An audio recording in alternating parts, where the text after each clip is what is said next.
Je me suis inscrit à un trail de plus de 10 km sans expérience et je me suis laissé une semaine pour m'y préparer.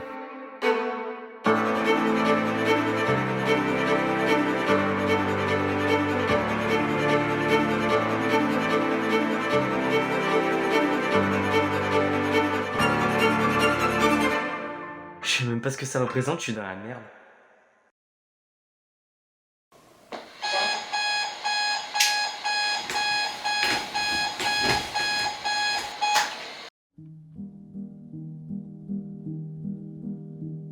Bon, voilà ce que j'ai à faire.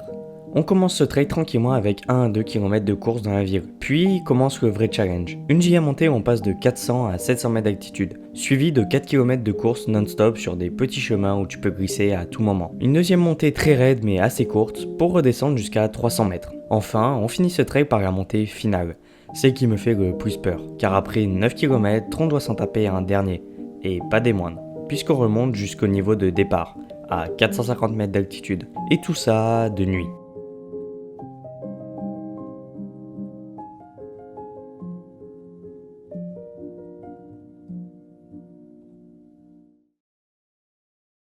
Putain, je fais que 4 km et je suis déjà mort. Putain, je suis tellement pas prêt. Je suis dans la merde. Ouais, on peut dire que j'étais pas prêt. Mais heureusement, j'ai quelque chose de bien plus efficace que de s'entraîner seul. S'entraîner à plusieurs. Team. Alors lui, contrairement à moi, il a de l'expérience. Il a fait des trails 3 fois plus longs que ce que je m'apprête à faire et autant vous dire que pour lui, c'est du gâteau. Je lui ai donc demandé de m'aider. Je suis mort ou je vais faire une masterclass? en fait, soit tu nous fous un truc c'est merdique au possible, soit tu nous fous un truc sorti de nulle part, et franchement, bah bien joué. Et donc, après m'avoir dit que j'étais dans la merde, il a accepté.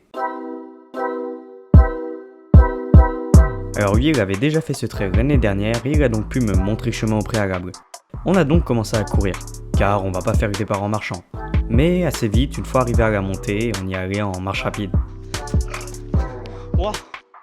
Et oui, moi je pensais naïvement que j'allais tout faire en courant, mais vu mon niveau, ça serait du suicide. Peu après, une fois stabilisé, on s'est mis à courir. Et un deuxième problème est venu. Quand on est sur du plat, ça va. Mais quand on est en descente la nuit et que c'est humide, ça devient tout de suite plus complexe. Oh non, il repart. Oh non. Bon, ensuite de ça, on a tranquillement continué notre course jusqu'à la deuxième montée. Donc ça, cette montée, ça va être pour me tuer, j'imagine. Putain, même en marchant, c'est crevant. Oh putain, ça monte. Enfin, après ça, j'ai pu découvrir la deuxième montée qu'on a faite 100% en marchant à l'entraînement. Ça, c'est arrivé. Bon man, on est fini. Ouais, on va te faire 1h35 à peu près. 1h35. Ouais, ça va, c'est pas mal. Ouais, c'est un bon score, 1h35. Franchement, t'es pas dernier. Hein. Bon. Ah, je Voilà. dis, pour crever. Jeudi. Je dis, tu vas crever, moi je vais crever, on va tous crever. Bon bah, à jeudi. À jeudi, on va mourir. Et voilà, maintenant que Timothée a fait son travail, je suis livré à moi-même. Quand je suis arrivé sur les lieux, la première impression que j'ai eue c'est waouh, on n'est pas n'importe où. Et quand Timothée me vannait sur ma tenue de sport, c'était car tout le monde avait l'air plus préparé que moi. Mais comme l'habit fait pas moi, je me dis que j'ai encore toutes mes chances. Des impressions avant ce départ? Ça va le faire, t'inquiète mec, ça va le faire. Et moi, ça va le faire moi? Ouais. Ouais, parce qu'il y a du monde un petit peu. Puis soudainement, juste avant le départ, ils nous ont lâché un gaz. Ça pue sa mère.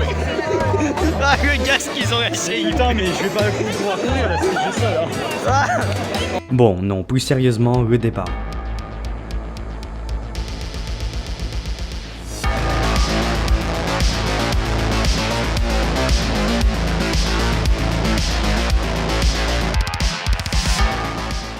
Les premiers mètres étaient pas difficiles sur le plan physique, mais c'était le bordel. Tout le monde partait en même temps et ça se bousculait.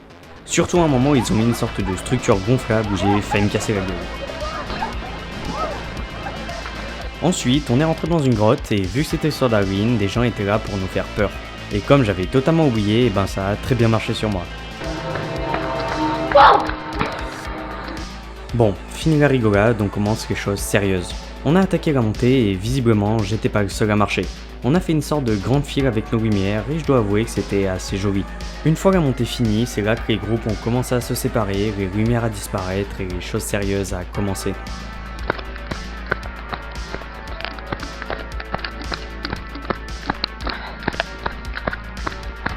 Puis à partir de ce moment, je vais commencer à courir comme ça, pendant un temps qui m'a semblé durer une éternité. Après une heure à courir dans le noir dans la forêt, j'ai commencé à revoir des signes de civilisation, ce qui signifiait que la fin approchait, mais que la dernière montée aussi. On est pratiquement arrivé. Il reste plus que la dernière montée. Franchement, c'est celle qui me stresse le plus. Mais on va tout donner.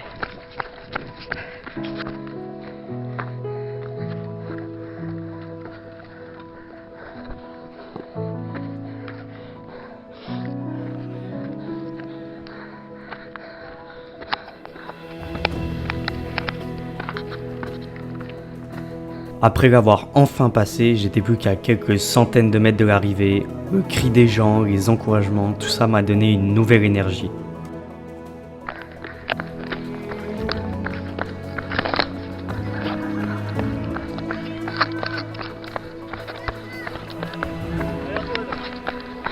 Allez Antoine. Allez, pousse. Allez Antoine, je te jure, il reste 200 mètres. Allez, pousse.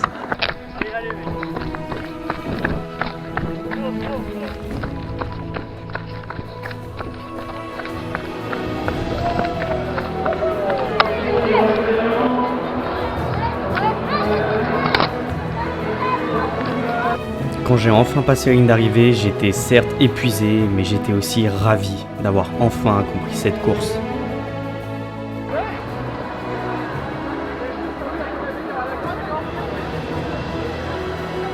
Je vais faire ça. Alors, Le calvaire, là, disqualifié potentiellement. potentiellement disqualifié. Soit ça, et même Je suis parti avec les 16 km, mais bon, tout va bien. Ok, donc potentiellement je l'ai battu. Ce serait une vache. Je serais trop dégoûté.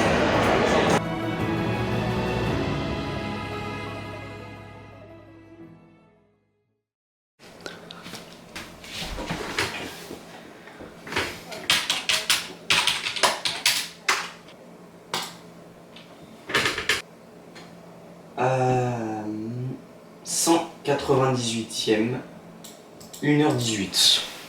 Bon. Au final, j'aurais fini 198e sur 350. Ce qui est pas trop mal, honnêtement, avec 1h18, sachant que mon objectif c'était de faire moins d'1h20, je l'ai réussi.